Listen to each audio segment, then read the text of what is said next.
And away we go. This is Sparker's 372X torque. Nice to be back out here, isn't that? My boy out here, he's helping me clean his little wood fire. He said, it's just a little cool. Been cold here in the Northeast. Yeah, we're not in the greenhouse anymore. We're where we belong now. Well, we belong out there too, but we're in the saw house. We're in the saw house now. Yeah, buddy. We're in the saw house now. Saw house now. Hey, we're in the saw house. We'll do a cover of that. Yeah, okay. What we're doing here is I'm going to show you what happened to this saw, so Sean Parker knows. Old Sparker, see him in the comments. He's a good man. He used a highway piston. I'm not sure what cylinder is. I don't think that's a highway. It looks like something else. It might be. It might be, but I doubt it. I don't think that's a highway cylinder, Sean. You got debris from the last time it blowed up. It was down inside your case. We just cleaned that case out, and it half a truckload of crap come out of it. Filings, aluminum, busted stuff. And to tell you what it did for you. Not that you hurt much, because I'll tell you right now, I'm not a fan of X-Torque. I'm not. Yeah, I know you people like them. Some of you. Some people like dog poo on their shoe, and I don't like that either. But, right here, see right along the top of this? See that?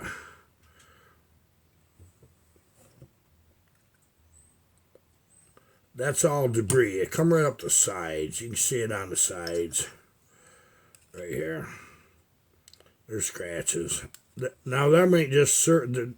Some things clean up. Like that one there. See, that actually catches in that one. And right there, along that edge there, there's a lot of stuff come up one side. Right off here, starter side. That's what happened. But it is kind of cool. You can get a pop-up piston for one of them. But not me. We're going into this. We're going to treat Sean right. Sparker, you're getting the big bore with the pop-up. And we are going to check the squish right here. So the first thing I need to do, I seen this cover. I was like, oh no, it looked too nice. I thought, yeah, that's got to be Chinese. Nothing wrong with it. Just change the recoil spring, put a new rope on it, and they work, no grease. But this one is actually Husqvarna. So there's one thing I ain't got to do for Sean. Is try to come up with something that works better. So what I'm going to do is just couple these little bolts. Boy, it's nice to be back out here. I miss you guys out here in the saw room with me. I knew you were waiting. You know, I'll tell you what. It's been 6 weeks. Yeah, wow. 6 weeks. Man, I come out here, turned the corner at the path, and I had weeds growing up around my door. I didn't know what to do with myself. Okay, we're going to have the weeds knocked down directly. I'm only going to put a couple bolts in because we're not actually putting much pressure on that. Make sure all surfaces are clean.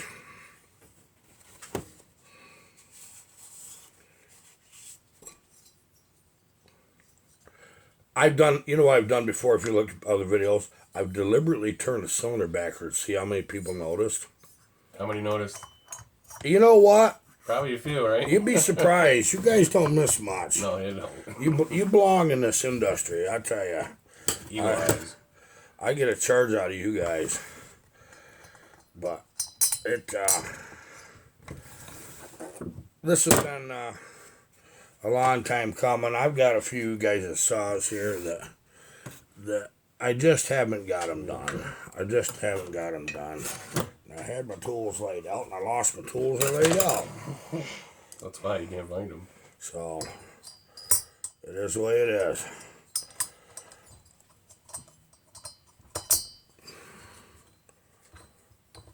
Just get the whole thing tightened right up here. Don't be afraid to try this at home. Even if you don't want a pork. What this video is, really, other than back in business, this is a 372X torque, and we are converting it to 372, the non-X torque, the original version of the 372. That's what we're doing. and I'll walk you through. I've done it before, but I'll show you. You know, I just put a pair of bolts in for all intents and purposes what we're doing here, and I'm going to explain a few things I know about these. Once you get rid of that crappy heavy piston that's in them, and I don't think we can use the extra carburetor on this one. We're not going crazy with this saw. He just wants a strong saw. Then you gotta be okay. It pulls through. Okay, now what we're gonna do? We're taking our electronic solder and we're putting a little bend in it. This is 63 thousandths. This solder is. You hold that up against the cylinder and you give it a. Well, I guess first thing I better do is get that back down. And it was at top dead center already. There we go. We got her through. If it's ever going to happen bad, folks, you're going to do it right on camera when you're yakking, okay? I'm just telling you. Don't be afraid to pull that a few times. Okay, see, we got her flat now. Okay, now we're going to measure that. Get my old handy dandy calipers. What's your guess before you go? What do you think? 24.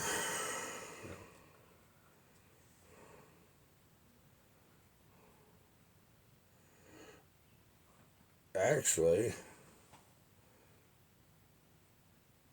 it's a little more than that. I better recheck that. And sometimes you'll get one that's up just a bit. What's the worst one you've seen? And 60 something. 60 something? Wow. You know what? Don't get so concerned. A lot of the older saws really was quite a lot. So you'd be surprised how kind of numbers you get.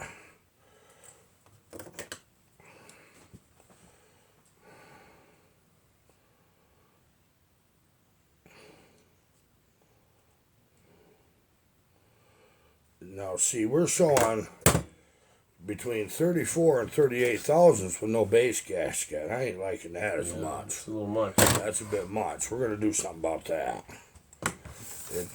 Normally you don't see that. We have ways. Is that flat top? No, it's a dome. Sounds a dome. Yep. Wow. But get that in there.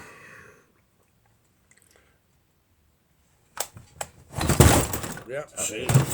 There we go.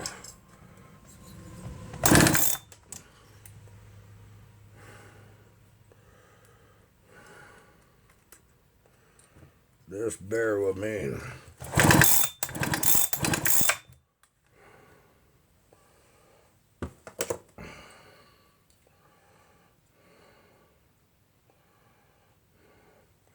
Okay, what we've got is an average about 33 thousandths.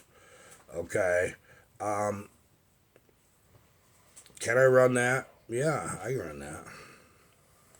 Am I going to? I don't know. What I need to do now is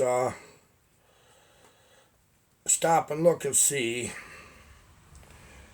You know what? We might run that. I want to prove a point. This is 34 thousandths.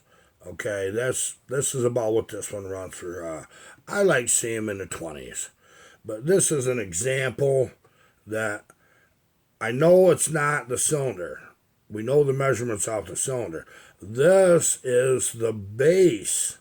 This is where the cylinder mounts on the saw body, okay? And on the crankcase. Now, I've been telling a few of you guys I talked to personally that you run into these where that deck height is different. That crank centerline height is different on a lot of these saws.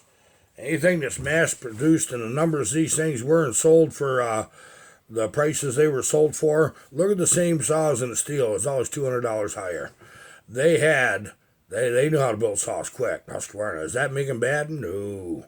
But you're going to run into some that the decks are wrong.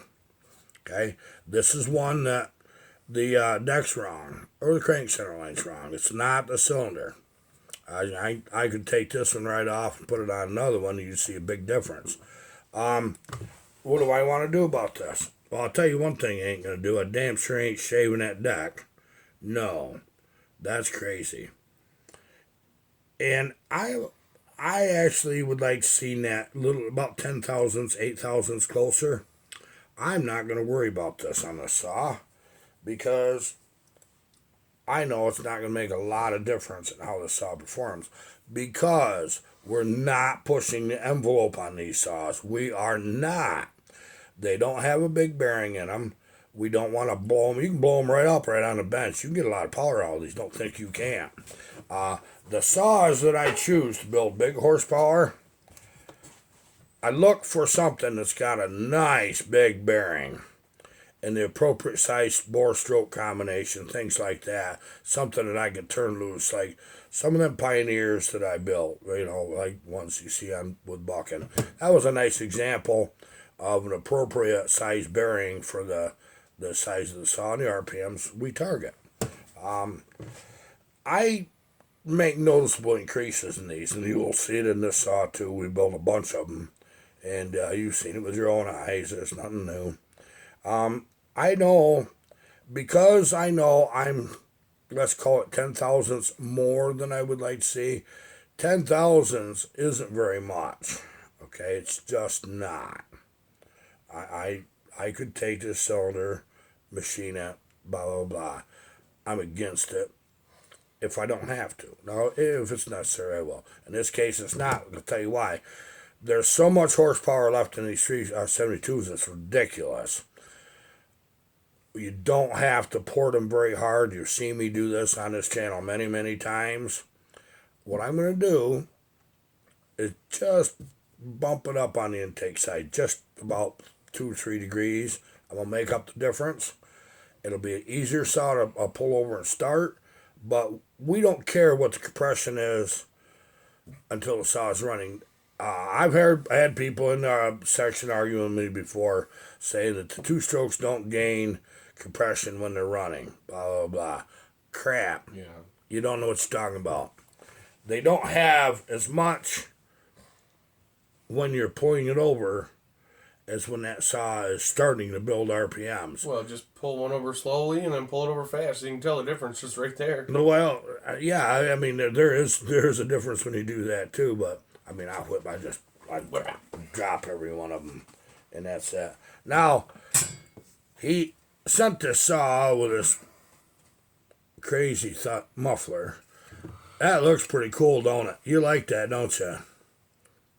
Nah, I don't. And I'll tell you why.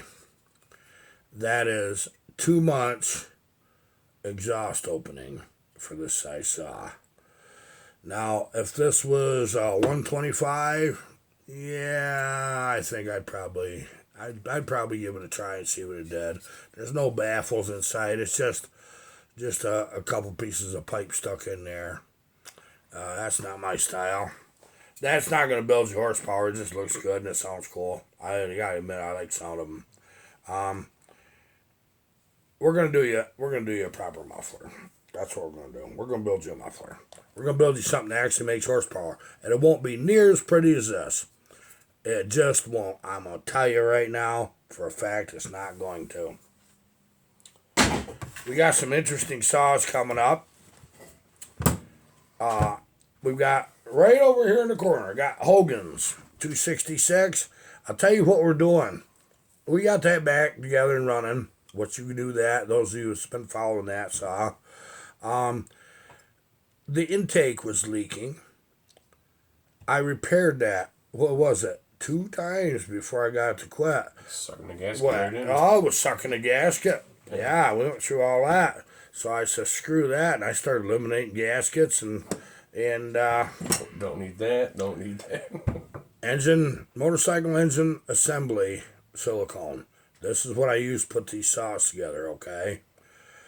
We're going to put a 390 carb on that saw. I'm just telling you. Yo.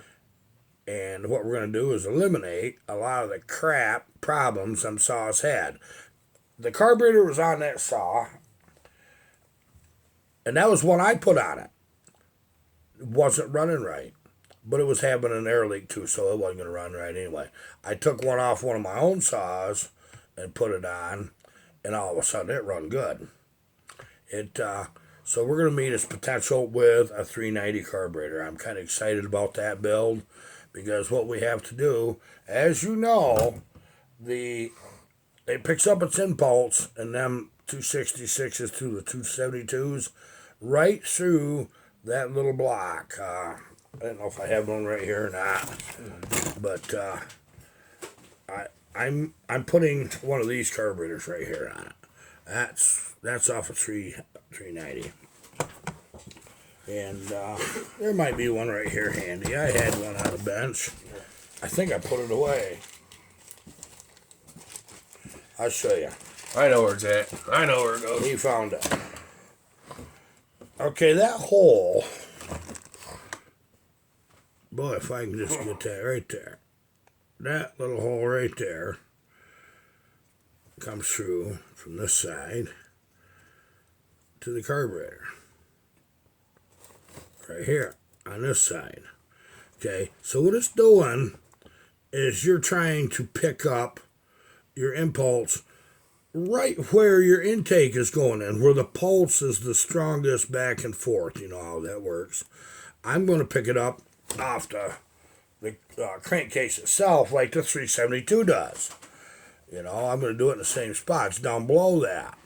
Okay, so the minute I do that, I can open this intake right up, get rid of all these little freaking goofy problems. I can get right up there close to that bolt. Heck, I can cut that right off. I don't care if that bolt's exposed or not. That little dog leg there's haunted me for years. I've never liked it. I've never liked how that was shaped in there. And I said, man, if you could just do one of them proper, that'd be great. So we're going to do that to Hogan saw. And when we get done, you know, that P38 muffler I built, we're going to do something very similar. Directly, I want that saw back to him. And I can't wait to try that. It's going to be grand. I'm sure of it. And we're learning all the time. This is what the thing is, guys. We're learning all the time. What works? What doesn't? Share it in the comments, something that you've tried. I don't care what it is. Now, I want to show you something. We've had Hogan's little top handle 200T here quite a while.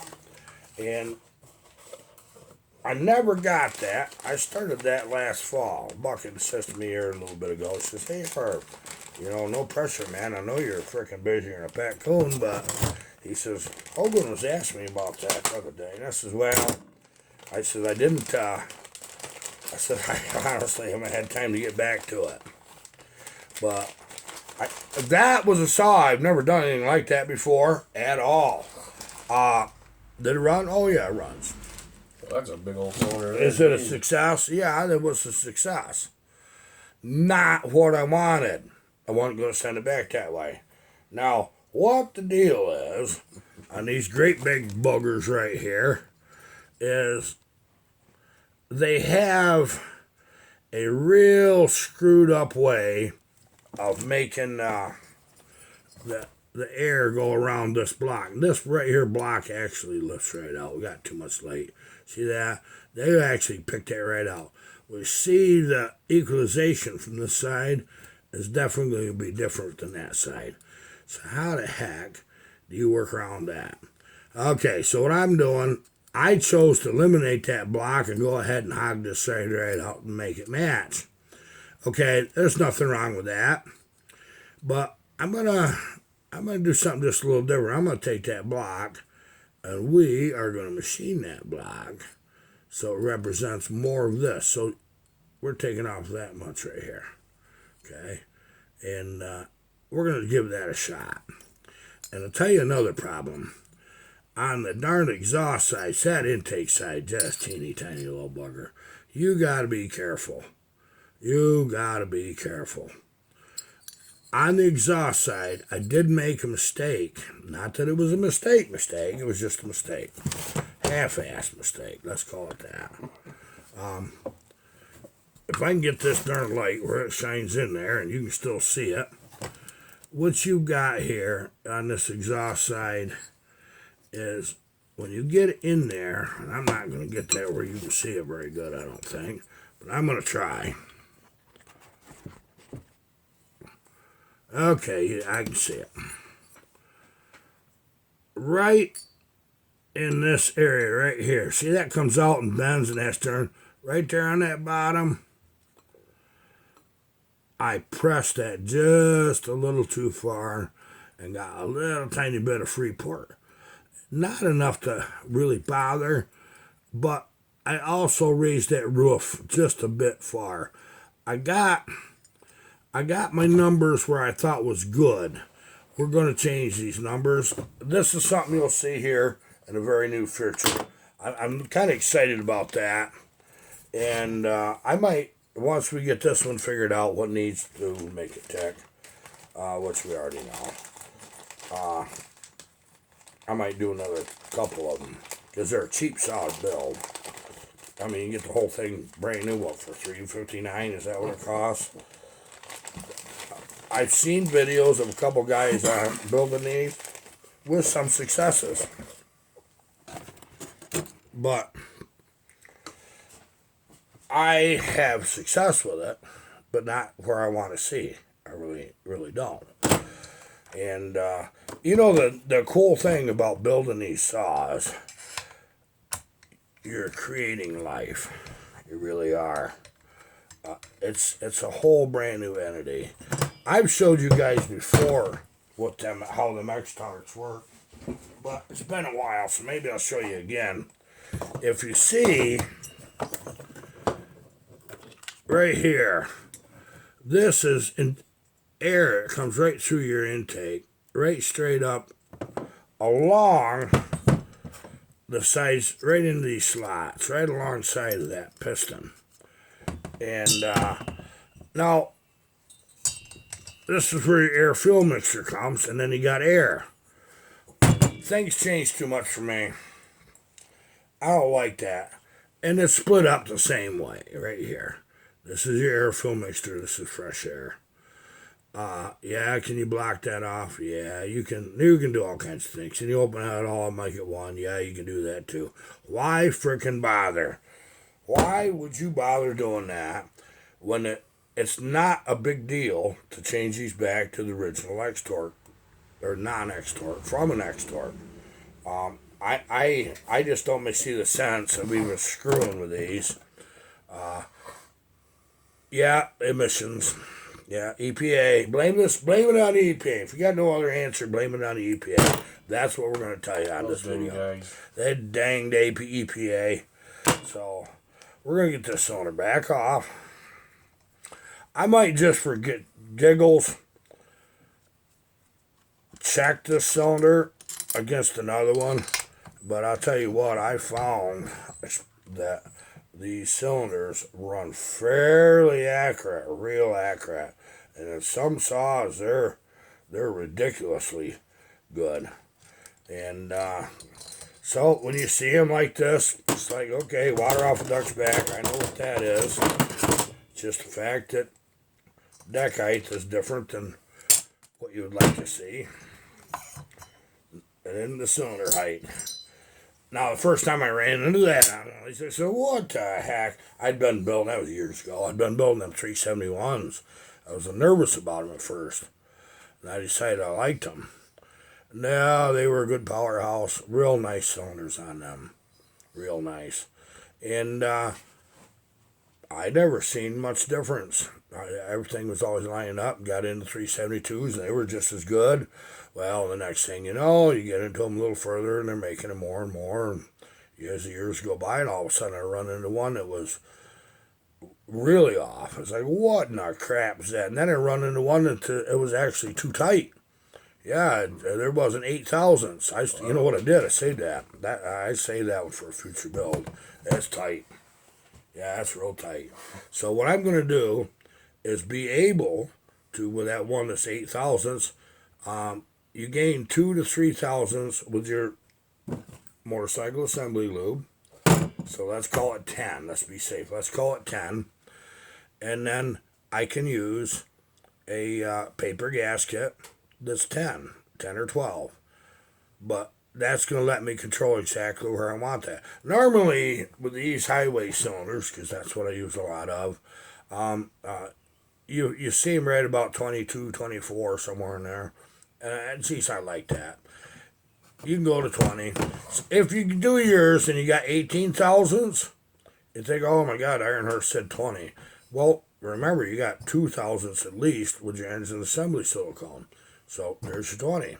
That's where it all goes. Okay, we're going to wrap this video up, guys. Expect to see more of this stuff. We've got a few saws to show you. I got one that's been haunting me since last fall, and the man, Mr. Stalinsky's G660. Has a prolapse seal right now. I don't know why it did, but it did. And I got to put another seal in that. We've had 3 piston cylinder combinations on this particular saw, and I've been making videos, and they're stored in the back of my phone here. And we're going to, when I finally get this where I like it, we're going to cut with it, document it. The biggest problem I've had with that saw particularly, if you want to know the truth, is going big bore with a pop-up on that one. It's too much compression. You can't pull the darn thing over. Too much. So I had to go back to a flat top. Awful lot of compression still. But I ran into the cylinder that I wanted to use was just a little different deal. There was a reason I wanted to run it. Oh, I had so darn much free bore on that was ridiculous. The piston skirt was above the exhaust roof. It would leak. And so I went to another cylinder. I'm going to get a combination on this that I like. I think we got it now. We got just a little bit of work to do to that. He's kind of chomping the bit, wanting his saw. And if you want to know the truth, I wish he had it yesterday. And but you're going to see all that as a finished product. But what we're going to do now is showing you what we've been up to recently. The G660 will probably be about a 45-minute video of what does it take to make a Chinese saw be good. We had a clutch problem, chain brake problem. It just had a clearance problem with the piston. There was absolutely no room for that piston to go down through that crankcase. And so that kind of stumped me because I did one other one and everything went beautifully. But that one is a goofy one. We did try a different crank. We have an aftermarket, good quality aftermarket crank in that. Brand new bearings. We got good stuff in that saw. So I'm expecting there by the end of the week, you're going to probably see that saw running in the videos. Robert Ramstein. I love your little saw, and I'm not trying to keep that. I promise you. The world took a crap, and we jumped on it. Stepped in it. Yeah, we stepped in it. I think we're back in business on being able to ship. I'm positive. I know we got that cleared up. I'll get you. I'm sorry. I love your saw. I'd like to run it one more time on video, but I'm not going to do it. I'll just go ahead and I'm going to put that in the box, and you're going to be getting that. I plan on whatever I build this week, shipping next week. This is what I plan on. Okay, according to plan. But I'm going to make a special trip just for you, buddy. Okay? So, away we go. I got one other saw I'm going to ship at the same time with yours. It's been here. It's been done. And so, that's what it's all about, guys. Okay, till next time. Goodbye.